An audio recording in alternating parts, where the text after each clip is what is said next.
নমস্কার, কিয়াস কিচেনে আপনাদের সবাইকে স্বাগত জানাই। আজকে আমি বানাবো নিরামিষ মানকচুর তরকারি। আসুন দেখি বানাতে আমাদের কি কি জিনিসের প্রয়োজন। আমাদের লাগছে মানকচু। এখানে আমি মানকচুটা সেদ্ধ করে নিয়েছি। এখানে আছে একটা ছোট আলু, আলুটাও সেদ্ধ করে নিয়েছি।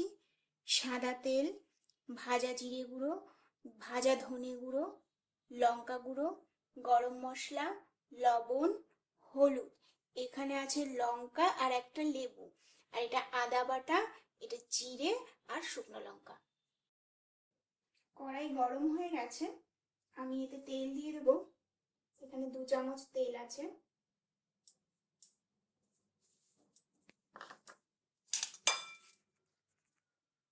এবার আমি এর মধ্যে সেদ্ধ আলু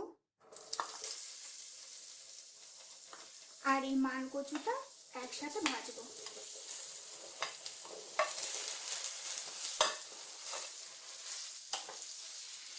এবার ভাজার সময় এর মধ্যে একটু হলুদ গুঁড়ো আর একটু লবণ দেব, পরে আবার লবণ দেব।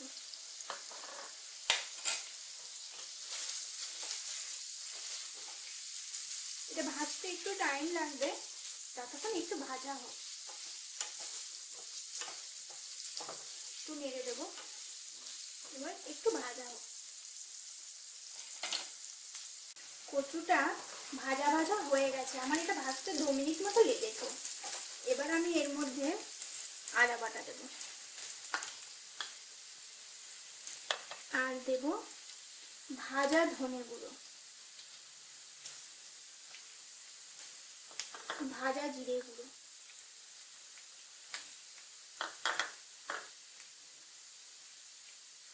লঙ্কা গুঁড়ো।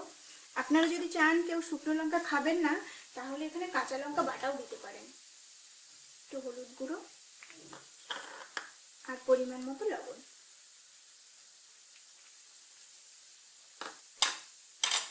এবার এটা ভালো করে কষিয়ে নিতে হবে।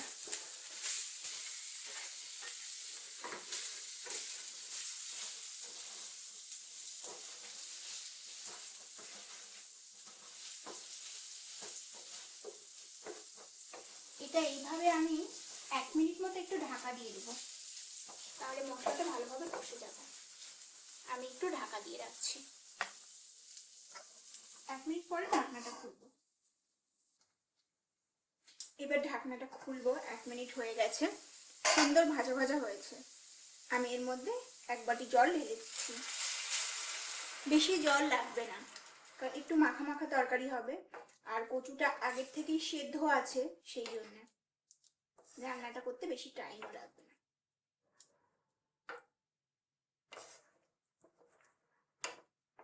জলটা একটু ফুটে এলে আমি নামিয়ে নেব, তারপরে ফোড়ন দেব। একটু জলটা ফুটে নি। জলটা অনেকটা শুকিয়ে এসেছে, দেখুন। আমি এবার এটা নামিয়ে নেব, নামিয়ে তারপর ফোড়ন দেব।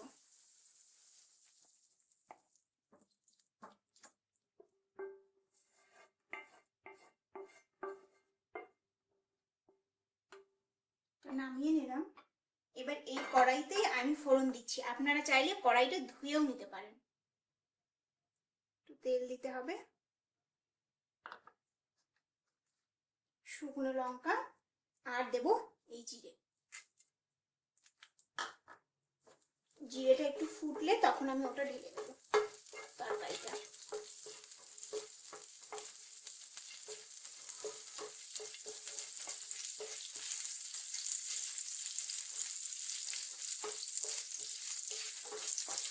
জিরেটা ফুটছে, এবার আমি এর মধ্যে এই তরকারিটা ঢেলে দেবো।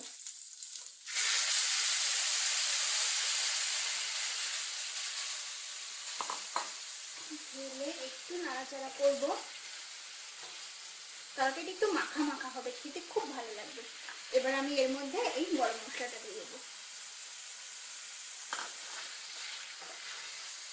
একটু নাড়াচাড়া করে আমি নামিয়ে নেব।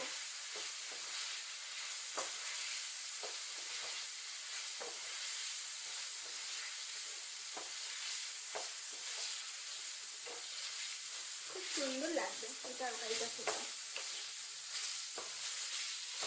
তরকারি হয়ে গেছে, আমি গ্যাসটা বন্ধ করে দিই। এবার তরকারিটা নামিয়ে নেব।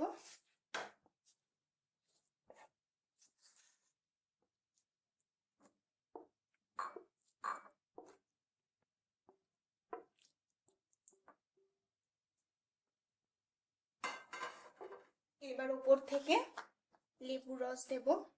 লেবুর রস দেব, না হলে গলা চুলকাতে পারে।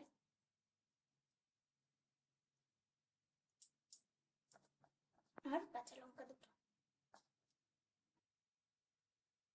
মানকচুর তরকারি হয়ে গেছে। এটি রুটি বা ভাতের সাথে খেতে খুব ভালো লাগবে। আপনারাও নিজেরা বাড়িতে বানান এবং খেয়ে দেখুন এটি খেতে কেমন লাগে, এবং আমাকেও লিখে জানান খেতে কেমন।